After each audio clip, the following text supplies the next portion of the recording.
Guys, welcome back to my channel. So today we're going to be talking about the gross anatomy of the stomach, and as usual I'm going to be giving you outlines on how to answer questions on gross anatomy of the stomach. First we're going to introduce it, then under the introduction we'll be talking about the location, its shape and position, size and capacity, the external features that includes the curvatures, the borders, its surfaces, and then the parts. Then we'll talk about the relation, the blood supply that includes its arterial supply, venous drainage, lymphatic drainage, and nerve supply. Then we'll talk about the interior of the stomach, functions of the stomach, and finally the clinical anatomy of the stomach. So let's start with the introduction. Now the stomach is a jet-shaped muscular organ that is situated in the left upper quadrant of the abdominal cavity. Now if you've watched my video on the anterior abdominal wall, you found out that the abdominal cavity has 9 regions that are separated by 4 quadrants. So we have the upper quadrant, that is the left and the right upper quadrant. Then we have the lower quadrant, the left and the right lower quadrant, okay? So the stomach is located in the upper left quadrant of the abdominal cavity, specifically in the epigastric region, the left hypochondrial region, and the umbilical. So let's go into the introduction proper. So the stomach is also known as the gaster or the venter. So the stomach is known as the gaster or the venter. You can also call it the gaster or the venter. And it is a muscular bag that forms the widest and most distensible part of the digestive tube. So let's label this stomach. So here we are having the cardiac notch,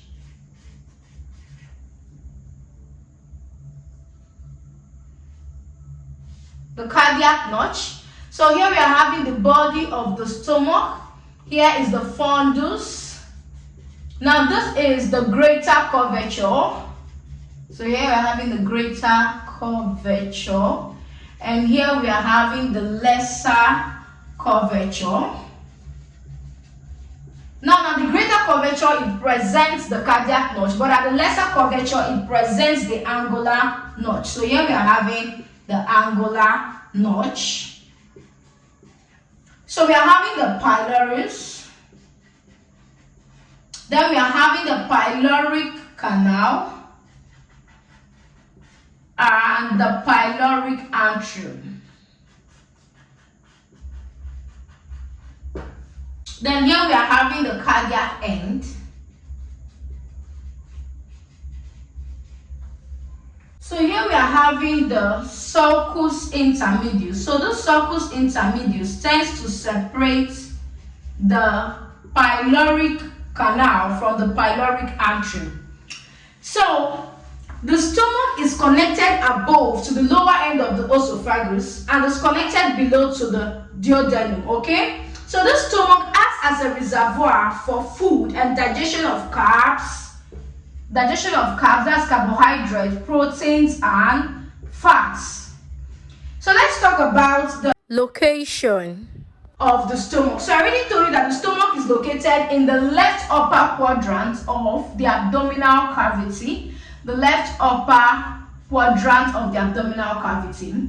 So specifically, it is located in the epigastric region. So the epigastric region is the second region of the abdominal cavity. Notice it's divided into 9 regions. So we're having 1, 2, 3, 4, 5, 6, 7, 8, and 9. So the stomach is located in the epigastric region, which is this part. It's also located in the left hypochondriac region. So this is the left hypochondriac region. This is the right hypochondriac region. Okay, so these are the lumbar regions, left and right lumbar region. And this is the umbilicus. And finally, we are having the iliac region and then the hypogastric. So this is the hypogastric region. Okay, so hypogastric region, the iliac, and that's the right iliac region and the left iliac region. So the left iliac region, and then we are having the lumbar region. So the stomach is located in this place like this, okay? So this is where the stomach lies, in the left upper quadrant of the abdominal cavity, specifically the epigastric region, the left hypochondriac region, and this is for the location of the stomach. So let's talk about the shape and position of the stomach. Now the shape and position of the stomach depends on the degree of muscle tone. Now in a standing individual, the stomach is jet-shaped, and in a hypostatic individual, the stomach is also jet-shaped, Now, the hypertonic individual is an individual that is tall, so the stomach is also jet-shaped. Then, in a broad active individual, the stomach is somewhat horizontal. So the stomach can be jet-shaped or horizontal depending on the individual, okay? Now let's talk about the size and the capacity of the stomach. That the stomach is a distensible organ, it's a distensible muscular organ, okay? So it is 25 centimeters long, it's about 25 centimeters long. So the mean capacity of the stomach is about 1 ounce, that is 30 ml at birth, okay? So it's about 30 ml at birth. Then at puberty, it is about 1 liter. Then in the adults, it is about 1.5 to 2 liters in adults or more. So that is 8. So the stomach is 25 centimeters long, and its mean capacity is 1 ounce, which is 30 ml at birth. Then at puberty, we're having 1 liter. Then from adult stage, we're having 1.5 to 2 liters or even more. So having talked about that, let's talk about the external features of the stomach. So before going into the external features of the stomach, let me give you a proper orientation of what the regions of the abdominal cavity looks like.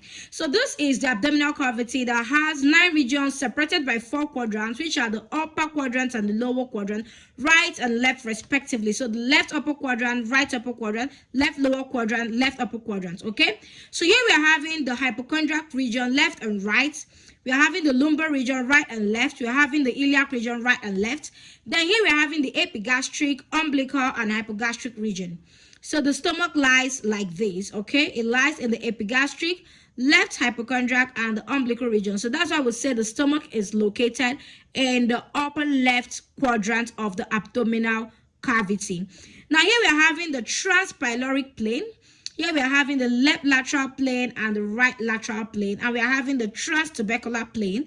This plane is so called because it passes through the tubercle of the iliac crest, okay, which makes this to be the iliac region, okay, right and left respectively. So now let's go into the external features of the stomach proper. So moving into the external features proper, the stomach presents 2 orifices or openings, 2 curvatures or borders, and 2 parts. So the 2 orifices include the cardiac orifice and the pyloric orifice, okay? Now the cardiac orifice is joined by the lower end of the esophagus, and it lies behind the left 7th costal cartilage, 2.5 centimeters from the junction with the sternum, okay, at the level of the 11th thoracic vertebrae, that's T11. Now, the pyloric orifice opens into the duodenum, and in an empty stomach and in a supine position, it lies 1.2 centimeters to the right of the median plane at the level of the lower border of the vertebrae, that's the first lumbar vertebrae. Its position is indicated on the surface of the stomach by a circular groove. So you can see the circular groove, which is the pylorus, and the pyloric vein of Mayo.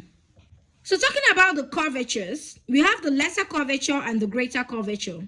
So the lesser curvature is concave and forms the right border of the stomach.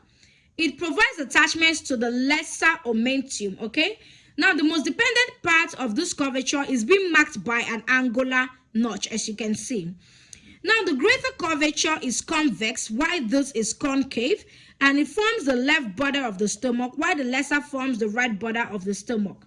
It provides attachments to the greater omentum. This provides to the lesser omentum, and not just to the greater omentum, it also provides attachment to the gastrophrenic ligament and the gastrosplenic ligaments. Now, at its upper end, the greater curvature presents the cardiac notch. The lesser curvature is marked by an angular notch, okay?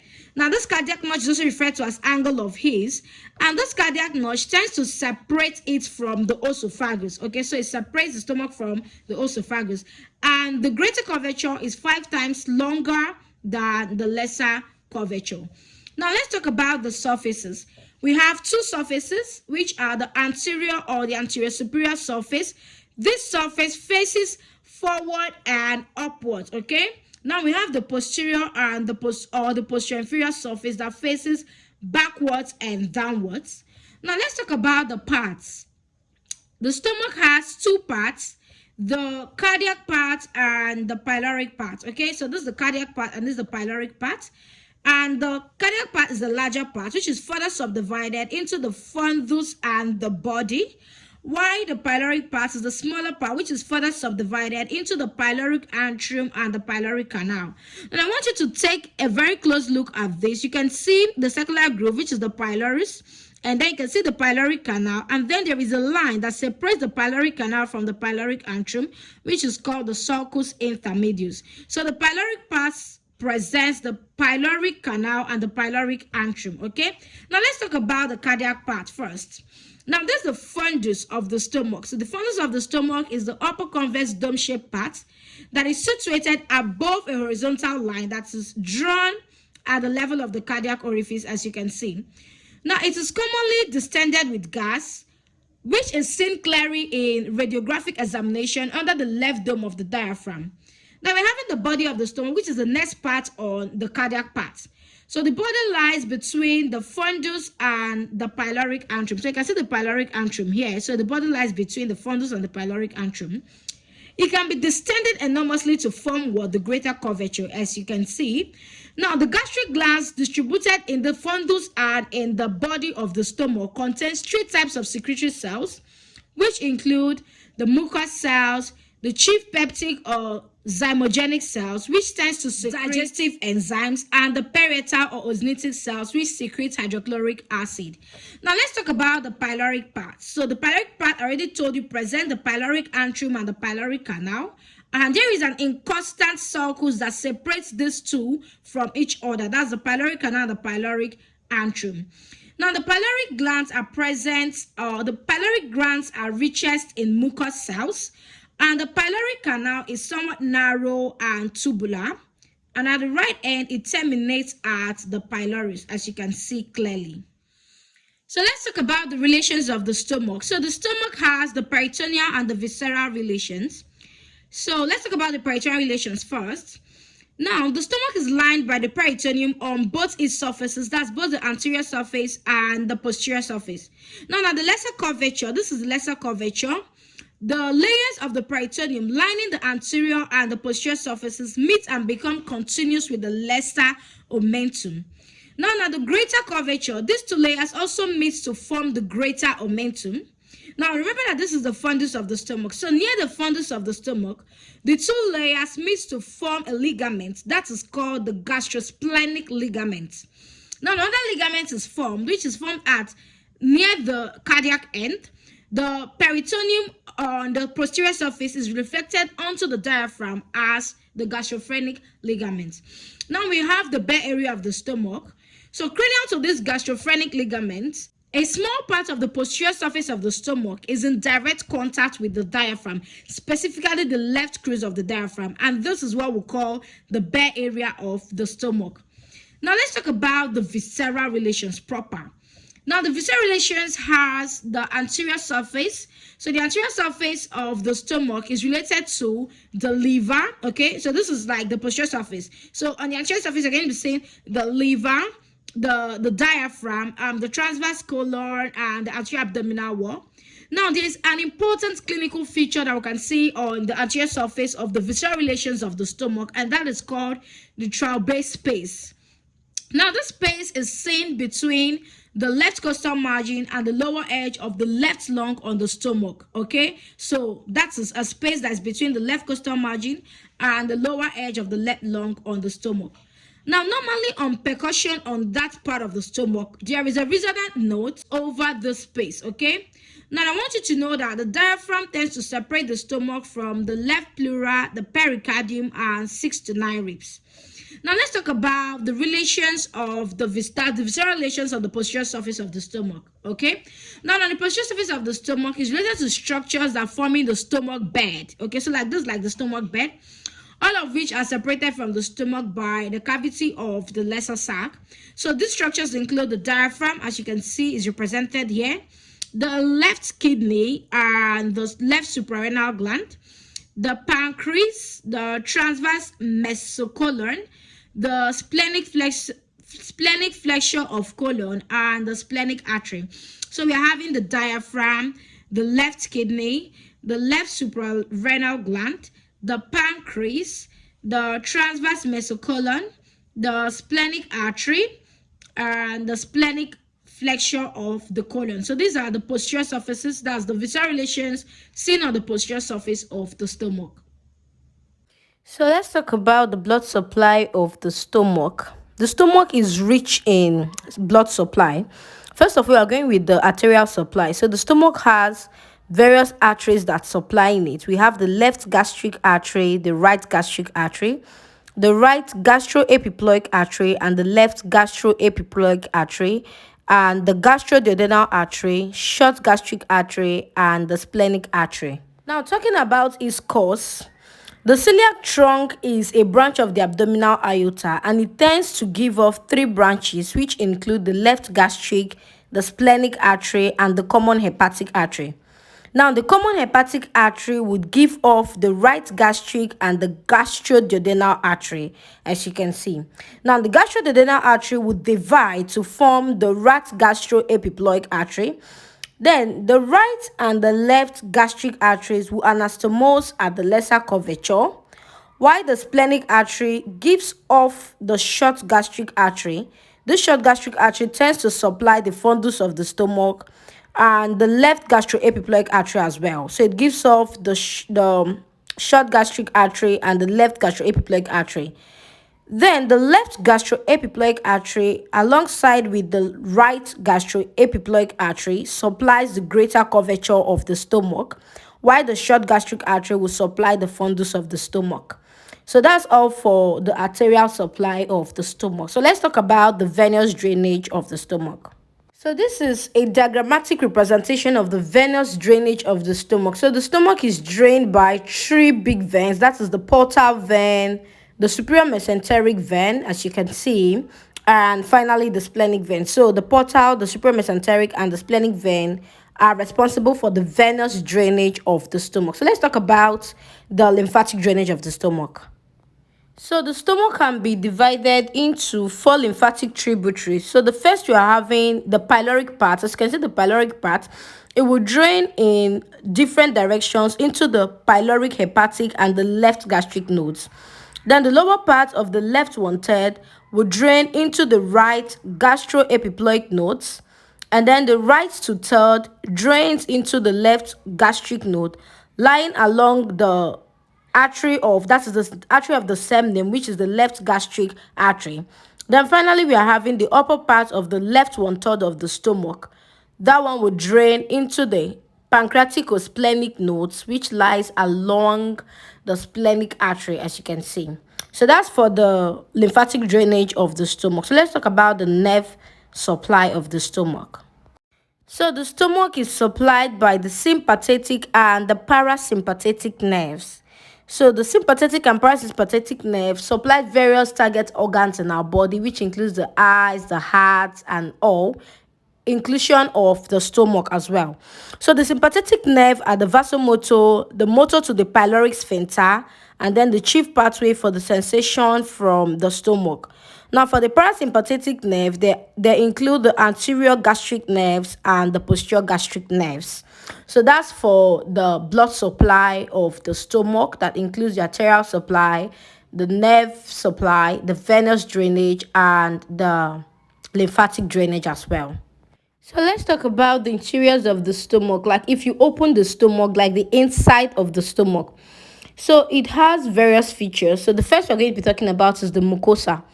Now, the mucosa of an empty stomach has folds, and it is actually called the gastric rugae. Now, these rugae are longitudinal along the lesser curvature and irregular elsewhere. Now, on the mucosal surface, there are numerous small depressions that are called the gastric pits, as you can see. Now, the gastric gland opens into the pits. The part of the lumen of the stomach that lies along the lesser curvature and has the longitudinal rugae is called the gastric canal. It tends to allow rapid passage of swallowed liquids along the lesser curvature directly into the lower part. Then the next feature on the interiors of the stomach include the submucosa or the submucous coat, and it's made up of connective tissues, nerve plexuses, and arterioles. Then finally, we are having the muscle coats, which is arranged as longitudinal fibers, which are mostly superficial, mainly along the curvatures. We also have the inner circular fibers that tend to encircle the body and are thickened at the pylorus part to form the pyloric sphincter. Now, the deepest layer of this muscular coat or this muscle layer consists of oblique fibers which loop over the cardiac notch, which is seen at the upper end of the stomach. That's the lower end of the esophagus. Then the serous coat consists of the peritoneal covering. So that's for the interiors of the stomach. Now let's go into the functions of the stomach. So the stomach serves as a reservoir of food and a mixer of food. So that's the first function. Then it tends to soften and mix food with gastric juice, and it does this by peristaltic movements. So there is gastric glands that are present in the stomach that produces gastric juice, which plays an important role in digestion. The mucous lining tends to protect the gastric mucosa against the corrosive action of the hydrochloric acid that is present in the stomach, okay? Because the amount of hydrochloric acid that is present in the stomach, its level is about 1.5, so it's very, very high. So the mucous lining protects the gastric mucosa against the corrosive action of this hydrochloric acid. Now, the stomach produces intrinsic factor of calcium, which helps in absorption of vitamin B12. Alcohol, water and salt, and also few drugs are also absorbed in the stomach. Gastric glands produces hydrochloric acid that destroys many organisms that are present in the food. So these are the functions of the stomach. So let's talk about the clinical anatomy of the stomach. Peptic ulcer can occur in the sites of pepsin and hydrochloric acid, and the site that it can occur is the stomach, the first part of the duodenum, lower end of the esophagus, and the Meckel's diverticulum. Now, gastric ulcer occurs along the lesser curvature, okay? And it is notoriously resistant to healing. Do you understand? And it can persist for a very long number of years. Now, to promote healing, the effects of the hydrochloric acid can be minimized by the use of what we call antacids. Gastric carcinoma is common and occurs along the greater curvature. Now, pyloric obstruction can either be congenital or acquired. Congenital simply means that it is present at birth. Hypertonic stomach is more prone to gastric ulcer. So guys, we've come to the end of this class. If you stayed to the end of this class, thank you for watching. Thank you for staying to the end of this class. My name is Jai Onya. I'm a basic medical lecturer and I teach anatomy. I own an education channel on YouTube where I post my videos on anatomy. And I also have a Facebook page where I post the notes from my videos there. If this is your first time of coming across this channel, you are highly welcome to this beautiful, wonderful, and amazing family. Please do not make it your last by clicking on the subscribe button so that you can be part of this wonderful and amazing family. And to my returning, wonderful, amazing subscribers, you guys are the real MVPs. Thank you for the continuous love and support you've shown me on this platform. I see you guys and I love you guys. And just know that I do not take that for granted. Thank you all. I really appreciate it. See you guys in my next video. Bye.